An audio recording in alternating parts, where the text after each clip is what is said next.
Municipal బడిలో చదువు నుంచి అమెరికాలో క్యాన్సర్ పోరాటం కోసం ఔషధాల పరిశోధన వరకు పయనం. ఆర్థిక ఇబ్బందులు ఎదురైనా వెనుకడుగు వేయని ఆత్మస్థైర్యం అతడి సొంతం. ఫలితంగా నేడు అమెరికాలోనే ప్రఖ్యాత ఓక్లహోమా విశ్వవిద్యాలయంలో ఫెలోషిప్ సాధించి అందరినీ ఆశ్చర్యపరిచాడు. 10 మందికి ఉపయోగపడే పరిశోధనలతో ప్రపంచవ్యాప్తంగా గుర్తింపు దిశగా అడుగులు వేస్తున్నాడు. మందులే లేవనే క్యాన్సర్ మహమ్మారి అంతానికి పరిశోధనలతో ముందుకు సాగుతున్న శివసాయిపై కథనం. అమెరికాలోని Oklahoma university of health sciences cancer వైద్యం పరిశోధనలకు ప్రపంచంలోనే ప్రతిష్టాత్మక విద్యా సంస్థ ఇది. అక్కడ సీటు పొందటం అంత సులువు కాదు. అలాంటి సంస్థలో క్యాన్సర్ పై పరిశోధనలు చేస్తున్నాడు గుంటూరు యువకుడు చంద్రగిరి శివసాయి. సాధించిన ప్రగతికి యూనివర్సిటీ ఫెలోషిప్ కూడా అందుకున్నాడు. తను ఎంచుకున్న పరిశోధన అంశం అంత ముఖ్యమైనది మరి.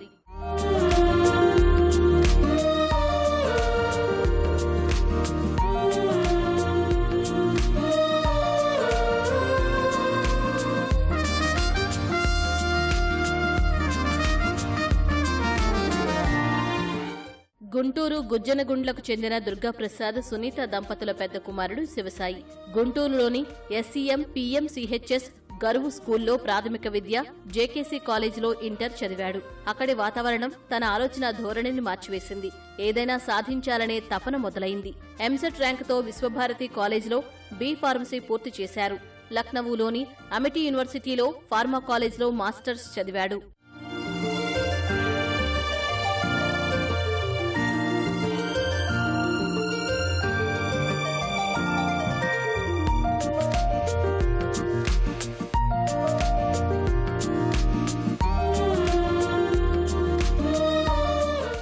మాస్టర్స్ అనంతరం అమెరికా పయనమైన శివసాయి ఓక్లహోమా వర్సిటీలో క్యాన్సర్ బాధితులకు రేడియేషన్ చికిత్స క్రమంలో మెదడు, నాడీ వ్యవస్థలో జరిగే మార్పులపై పరిశోధనలు నిర్వహిస్తున్నారు.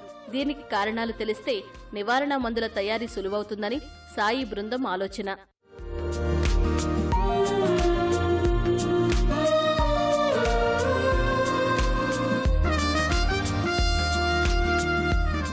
యూనివర్సిటీ సాయికి ప్రధాన పరిశోధకుడిగా నిధులు అందజేసింది. చాలా తక్కువ మంది విద్యార్థులు సాధించే విషయం ఇది. మొదట ఈ ఆలోచన ప్రిన్సిపల్తో పంచుకున్నానని, ఆయన ప్రోత్సహించారని చెబుతున్నాడు శివసాయి.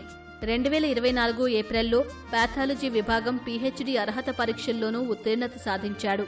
తన పరిశోధనలను అమెరికన్ హార్ట్ అసోసియేషన్తో పంచుకున్న సాయి తర్వాత ఆ విభాగం తరపునే ప్రీ డాక్టోరల్ ఫెలోషిప్కు ఎంపికయ్యాడు.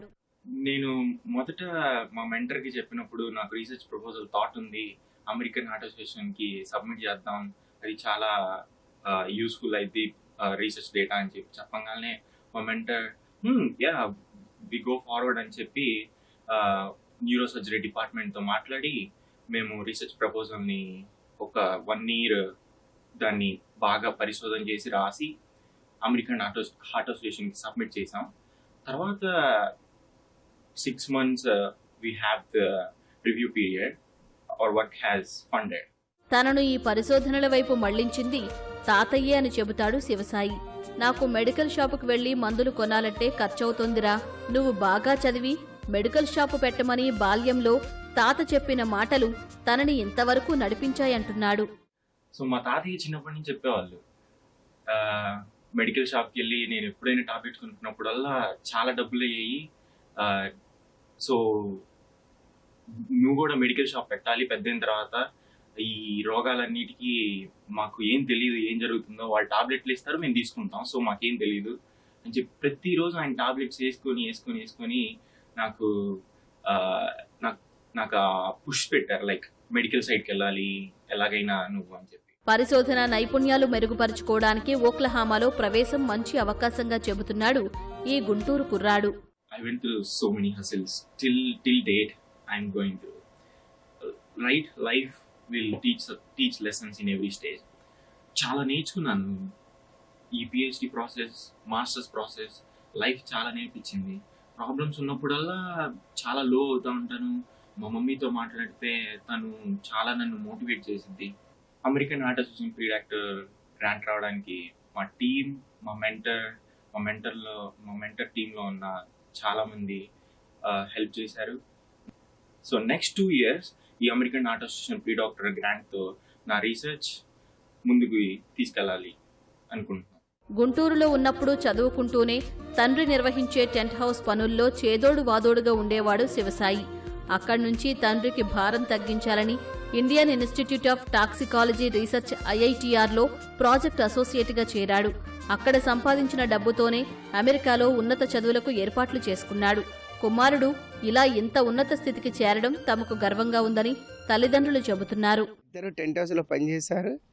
దాని ద్వారా చదువుకుంటానే ఈ పనికి కూడా వచ్చారు. అట్లా మార్కులు తెచ్చుకొని అట్లా వెళ్ళాడు. వాళ్ళు ఒక రేంజ్లో ఉంటే మనకి కొద్దిగా బాగుంటుందిగా. వాళ్ళని చూసి ఇంకా చదువుకునే వాళ్ళు చదువుకుంటారు. ఫస్ట్ ఇయర్ ఉన్నప్పుడు ఆస్ట్రేలియా ఆఫర్ వచ్చింది. అప్పుడు కొంచెం వాతావరణం బాగోట్లేదు కదా, అందుకని మేము పంపించలేదండి. ఇంకా తర్వాత ఇంక ఇట్లాగా జాబ్ చేసుకుంటే అక్కడ లెక్చరర్స్ కూడా బాగా సపోర్ట్ చేశారండి. చేసి ఇంక అటు నుంచి అట్లాగా తెచ్చుకున్నాడు. వైద్య రంగంలో తన పరిశోధనలు భవిష్యత్తులో ప్రజలకు తప్పక ఉపయోగపడతాయని విశ్వాసం వ్యక్తం చేస్తున్నాడు ఈ యువ శాస్త్రవేత్త శివసాయి.